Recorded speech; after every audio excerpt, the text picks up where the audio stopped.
Bonjour, si vous vous intéressez un petit peu à l'alimentation vivante, alimentation de régénération, alimentation appropriée au fonctionnement optimal du corps humain, il y a une chose, vous n'avez pas pu passer à côté, la déshydratation. Il y a les jus, les blenders, et puis il y a la déshydratation. C'est un peu les trois icônes de ce type d'alimentation. Dans le déshydrateur, on a la phase liquide qui est enlevée et il reste les fibres et les nutriments. La déshydratation ne va rien apporter en plus à l'organisme, si ce n'est du plaisir. Et cette notion de plaisir, elle va être essentielle dans cette vidéo parce que je pense toujours en termes de transition. Nous venons d'une alimentation qui est fortement déshydratée. La cuisson, c'est une déshydratation extrême. Le contenu en eau est perdu. Elle a trois intérêts majeurs. Le premier, c'est un rôle de conservation. Avec la lactofermentation, c'est le seul moyen de conservation que je connais qui soit sans recours à de l'énergie externe, pas besoin de les surgeler, pas besoin de les pasteuriser, qui garde la majorité des nutriments. Il y a peu d'oxydation. On va pouvoir préparer des aliments savoureux qui ne seront jamais une alimentation de base. Par contre,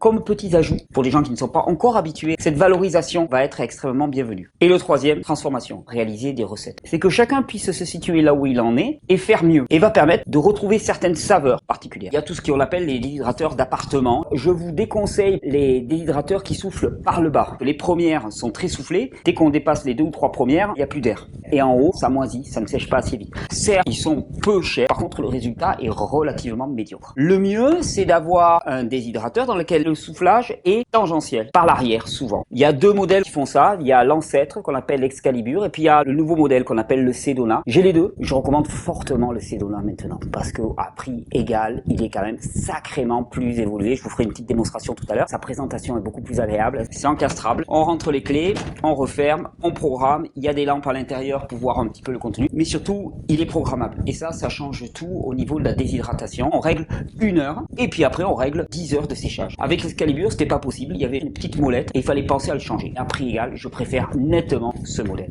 Déshydrater, c'est avant tout pour conserver. Vous avez beaucoup de légumes au jardin, vous allez les conserver. Par exemple, une carotte, je prends ma mandoline. Plus vous les ferez fines, plus qu'elles vont sécher, elles vont être croquantes et ressembler un peu à des chips. Vous avez des tas de petits morceaux de carottes que vous allez pouvoir étaler sur vos clés, ne pas les faire se recouvrir. Ça séchera d'autant mieux, ça évitera de se coller. Ça peut être fait avec tous les légumes racines. Ce qu'on peut faire aussi, prendre un petit peu de cumin et puis les parsemer comme ça. Et ça, on va le mettre au déshydrateur. Ça fait un petit peu comme des petits pétales, c'est croustillant, celles-ci sont épicées. Et tout de suite, ça fait des choses à grignoter. Ça fait aussi des petits morceaux de légumes qu'on va pouvoir rajouter l'hiver. Quand vous faites des soupes crues, vous le parsemez avec ces petits morceaux de carottes. Vous faites une salade, vous le parsemez avec ces petits morceaux de carottes. En petits morceaux comme ça, c'est intéressant. Ça va l'être plus encore si on le passe, ce qu'on appelle turning slicer. Je le prends comme ça et je vais faire des petits spaghettis. Séché, ça fait quelque chose qui va pouvoir être facilement parsemé sur les salades. Voilà ce que j'ai préparé avec de la betterave. De la betterave épicée, ça fait des petits cheveux qu'on va pouvoir mettre dans les salades, dans les soupes crues. Avec la betterave, alors il vaut mieux la peler. La peau a un goût un peu âcre parfois. Vous allez passer à la mandoline. On va pouvoir faire littéralement des chips de betterave. Regardez comme c'est joli ça. Ah, ces magnifiques chips de betterave avec cette couleur. Une fois déshydraté et épicé, ça va donner ces espèces de petits pétales de betterave. Vous présentez une petite assiette comme ça, par exemple, pour l'apéritif, comparé à tout ce qu'on appelle les amuse-gueules qu'on vous sert dans le commerce, en termes de santé et de qualité nutritive, ça n'a rien à voir. C'est extrêmement séduisant. La carotte, je la passe à la mandoline. Voilà. Et qu'est-ce qui me reste ensuite? Ces longues bandelettes de carottes que je vais pouvoir passer avec des épices et qui vont me donner ces petites bandelettes croquantes, croustillantes. C'est le grand moment des tomates. La tomate séchée, on l'utilise en quoi? On l'utilise dans les soupes, dans les sauces. On peut même les mettre à réhydrater et les passer en jus en plein hiver, c'est absolument délicieux. On peut les grignoter comme ça. On prend la tomate avec la pointe du couteau, donc il s'agit d'avoir des couteaux très aiguisés. Vous les incisez légèrement, hop, et après, hop, faites une incision et là-dedans, ça va couper tout seul. Je vous conseille de faire des tranches les plus fines possibles. Vous prenez des herbes de Provence, on appelle ça des tomates à la provençale, parsemées d'herbes de Provence et vous placez au déshydrateur. Quelques heures après, voilà ce que ça va vous donner. Alors, l'idéal, c'est de les garder relativement moelleuses, vous voyez, comme ça. Elles sont encore bien tendres. C'est intéressant de le faire maison parce que la plupart des tomates séchées que vous allez trouver dans le commerce, elles sont salées. Il y a des conservateurs, il y a des sulfites. On a utilisé du soufre pour l'aspect antifongique du soufre et surtout, elles contiennent du sel. Donc c'est pour ça que je vois un avantage indéniable à faire ainsi. Là, regardez par exemple sur cette petite assiette, là aussi, joli à présenter sur une table pour inviter les gens. J'ai des tomates à la provençale. Et puis là, ce sont des petits pétales de betterave qui ont été épicés. L'avocat. Ah, l'avocat séché. Vous auriez imaginé, c'est déjà bon l'avocat, c'est gras. Mais concentré, qu'est-ce que ça donne? Ça donne des frites d'avocat. Vous défaites la peau, vous les mettez au déshydrateur. Hop.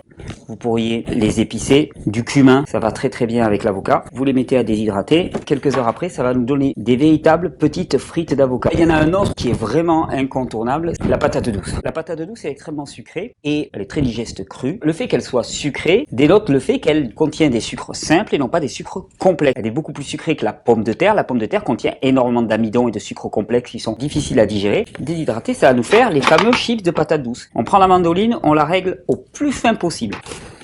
On va faire des tranches très fines.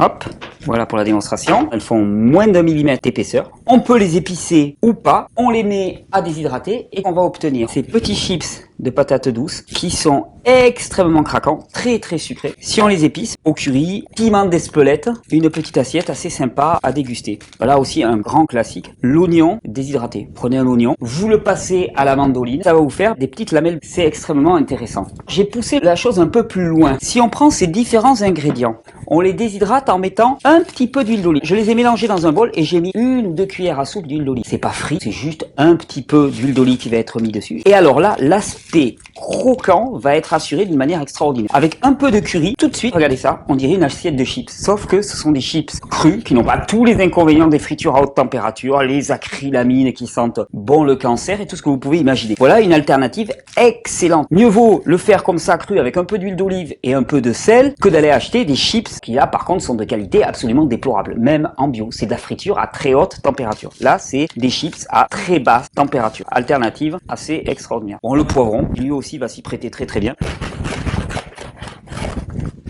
Une fois sec, à un moment donné, c'est espèce de petits cheveux de poivron. J'aime énormément le poivron séché comme ça dans les sauces l'hiver avec un peu d'avocat. En plus, les légumes secs qui vont être mis dans les sauces, ils vont tirer l'eau, donc votre sauce elle va s'épaissir. C'est toujours intéressant. On est toujours à la recherche de moyens pour épaissir les sauces. Et donc le poivron en hiver, ça vous donne un petit goût d'été. Ça fait un peu de chaleur qui est vraiment extrêmement bienvenue. Donc voilà ce que j'avais envie de vous présenter pour le légume. Des recettes relativement simples. Une autre préparation à base de légumes qui est très connue, c'est le fameux sel de céleri. Le céleri contient énormément de sodium. Alors, je prends du céleri, là je le coupe au couteau, j'aurais pu le faire à la mandoline aussi. Plus vous ferez des tronçons petits, plus ça sera facile ensuite à mixer. Vous allez le déshydrater. Une fois déshydraté, vous obtenez ce petit céleri en petits morceaux totalement déshydratés. Et ça, vous allez le mixer. Et vous allez obtenir quelque chose qui est extrêmement salé au goût. C'est ce qu'on appelle le sel de céleri. On peut faire pas mal de choses avec ces légumes, et en particulier des soupes instantanées. C'est tout simple. Je vais prendre différents légumes que j'ai déshydratés. Je vais prendre le céleri. Je vais y rajouter un petit peu d'oignon, mes petites carottes, un peu de poivron, quelques chips de patates douces. Voilà. Je mixe jusqu'à avoir une véritable poudre. Et là, on obtient une petite poudre très fine de légumes. Vous rajoutez un petit peu d'eau tiède quand vous êtes en balade, vous avez une véritable soupe instantanée. On peut faire exactement la même chose pour faire ses épices maison, en découpant et en séchant. Gingembre, curcuma, on peut se faire des mélanges d'épices avec ail, oignon. J'ai pris du gingembre, je l'ai séché, j'ai séché du piment. Je prends mes produits, c'est là où ça vaut le coup d'avoir un bon blender. Gingembre, piment, et là c'est parti pour un petit coup de mixage.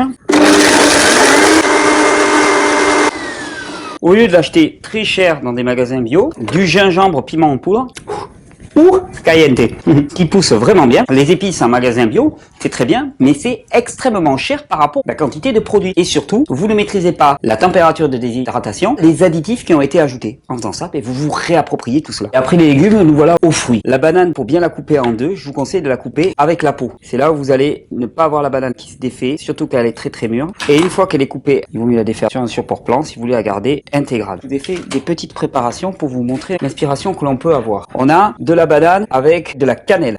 Banane caroube, bien noire, bien déshydratée. Banane caroube miel, qui va permettre de garder un caractère extrêmement onctueux. Là, c'est pour les enfants. Petits chips de banane déshydratés à amener pour le goûter. Plutôt que toutes les préparations qu'on va vous faire avec du chocolat, voilà des préparations alternatives. Banane caroube cannelle. Banane caroube, mais fait sous forme de petites tranches. Je vous garantis que ça n'a rien à envier aux bonbons qu'on va trouver sur le marché. Ensuite, on va pouvoir faire la même chose avec la pomme, qui ensuite va pouvoir être réhydratée, mélangée dans des smoothies. Pomme déshydratée au chocolat. De la même manière, ananas déshydraté, des petits kiwis, une mangue. Dès que vous avez des restes, hop, au déshydrateur. L'un de mes fruits préférés, de la poire qui a été passée simplement à la mandoline, une poire très mûre, et qui donne ces petits chips. Le goût de la poire déshydratée est absolument inimitable. Avec les fruits, j'avais envie de vous montrer quelque chose qui est assez exceptionnel, qu'on appelle les cuirs de fruits. Ça consiste à prendre des fruits mûrs. Je prends banane, bonne poire bien fondante, On peut le faire avec n'importe quel fruit. Hop, ensuite. Et je fais simplement une purée de fruits. Ensuite, je vais prendre une plaque et je verse ma préparation, qui peut être assez liquide, c'est pas un problème. Et ensuite, je répartis sur la plaque en faisant comme ça. Donc plus c'est liquide et plus c'est facile. Une fois que je l'ai bien réparti, je le mets à déshydrater. Magie du direct. Voilà ce que je ressors. Là, j'avais mis de la cannelle. Et ça se détache très facilement. Et qu'est-ce que vous avez? Ben, une véritable crêpe. Une crêpe de fruits. C'est ce qu'on appelle les cuirs de fruits. Là, vous prenez ça, vous prenez une banane par exemple, et vous allez le rajouter. Je le plie et vous faites un petit roulé à la banane. Vous pouvez fermer à l'avant et à l'arrière. Vous pouvez l'écraser à l'intérieur. Vous pouvez mettre une crème au chocolat fait avec de la banane, des dattes et de la caroube par exemple ou du cacao. Et là, ça fait un dessert mais absolument fabuleux pour les enfants. Là-dedans, vous pouvez passer tous les fruits pour faire les crêpes de fruits. Blender et ensuite déshydrateur, 60 degrés pendant 1 heure et après 40-42 degrés. Et vous allez avoir ce résultat en moins de 12 à 15 heures. Pour terminer, j'avais envie de vous présenter ce que l'on peut faire avec les oléagineux. Si vous le faites tremper dans du plasma de Quinton avec des épices, les amandes et les graines de tournesol vont se gorger de ce sel et de ces épices. Et à ce moment-là, vous allez avoir des amandes et des graines de tournesol épicées. Là, par exemple, j'ai ajouté des petits champignons que j'ai roulés dans du cumin, des rosés des prés cueillis dans le coin. Et voilà une petite assiette, là pareil, à parsemer, à utiliser dans les salades. Vous avez quelque chose qui est pré-germé. Dernier petit exemple de ce qu'on peut faire avec un déshydrateur, les crackers. Là aussi, il y en a une infinité de recettes à base de graines de lin et à base de graines de tournesol. C'est très simple. Des graines de tournesol trempées, un peu d'eau ou de plasma de Quinton, de l'ail, des tomates, des poivrons. On fait une purée épaisse, on le met sur les clés du déshydrateur avec la programmation 60 degrés, 40 degrés et on obtient des petits crackers qui vont remplacer le pain. Pour les gens qui sont habitués encore, les crackers sont une formidable alternative. Pour ceux qui n'ont pas de blender, on prend des graines de lin et puis on rajoute progressivement de l'eau et des épices. Ça fait réellement des petites galettes comme ça. Extrêmement craquantes, délicieuses. On prend des graines de lin. Là, moi, je mets du plasma de Quinton pour faire tremper. On va peut-être un petit peu plus d'eau. C'est l'eau du puits, il n'y a pas de chlore, tout va bien. Je vais mettre un petit peu d'épices, par exemple du cumin. Je vais laisser gonfler. Et vous allez obtenir quelque chose au bout d'une petite heure à peu près, qui va être dit mucilagineux, c'est-à-dire qui va être un petit peu collant, gluant. Et quand ça commence à être bien collant et bien gluant, vous l'étalez très très finement, et peu importe s'il y a des petits trous dedans. Le mucilage va faire que tout va se tenir, et vous obtenez des petits crackers excellents. Ça, c'est la même chose. Sauf que là, les graines ont été mixées au blender. Ça donne ces espèces de galettes. Le lin est fabuleux. Ça donne un liant extraordinaire. Le lin est chargé d'oméga 3, d'oméga 6, d'oméga 9, d'oméga 12, d'oméga 15, d'oméga 18, de principes actifs. Comme toutes les graines oléagineuses, c'est des bombes en termes de concentration nutritive. Je vais vous faire une petite démonstration de l'utilisation du déshydrateur. Comment est-ce qu'on le programme? Son intérêt. L'intérêt de ces déshydrateurs, c'est qu'on peut les programmer. Donc par exemple, j'appuie sur 7. Là, je vais régler la température. Donc je la baisse. On peut la baisser jusqu'à 30 degrés et on monte jusqu'à 70 degrés. Donc là, par exemple, pour la première heure, 58, 59, 60. Je le règle pendant 1 heure. Ensuite, je mets 40 degrés pendant 24 heures. Je peux choisir si j'utilise simplement le ventilateur du haut, simplement le ventilateur du bas ou les deux. Comme ça, si je n'ai qu'un demi-déshydrateur, ça ne sert à rien de dépenser de l'énergie pour rien. Et là, hop, je valide. Et c'est parti, 60 degrés pendant 1 heure. Si je veux ouvrir un moment, j'ouvre. Vous voyez des petites lumières qui me permettent d'y voir. Et quand je referme, ça repart automatiquement. Autre avantage que j'apprécie beaucoup, si vous devez choisir un déshydrateur, vérifiez qu'il y ait un fond amovible comme sur celui-ci. Parce qu'il arrive qu'il y ait des choses qui coulent dans les produits. Et c'est toujours assez difficile à nettoyer. Celui-ci, il est bien conçu parce qu'il a un fond amovible qui permet de le nettoyer très très facilement. Ça ressemble à un four. Ça peut changer la donne. Alors la déshydratation, qu'est-ce que c'est? C'est effectivement une concentration. Donc une concentration de goût. C'est une formidable façon d'accompagner une transition alimentaire. C'est des tas de petites ressources qu'on va pouvoir sortir au dernier moment, des tas de petites options pour les enfants, pour être à mi-chemin entre l'alimentation classique délétère et puis une alimentation faite de fruits et de légumes. Ça va permettre que les enfants trouvent un peu mieux leur place dans cette alimentation, qu'ils n'ont pas obligatoirement choisi, qui leur a été imposée par les choix familiaux, comme toute alimentation. La déshydratation, c'est tout ça. C'est des choses simples qui permettent de recycler le quotidien, de recycler les produits que nous n'aurions pas finis chez nous et de magnifier un petit peu les goûts en période hivernale. C'est toujours bienvenu. Bonne expérimentation. J'espère vous avoir donné le goût d'essayer.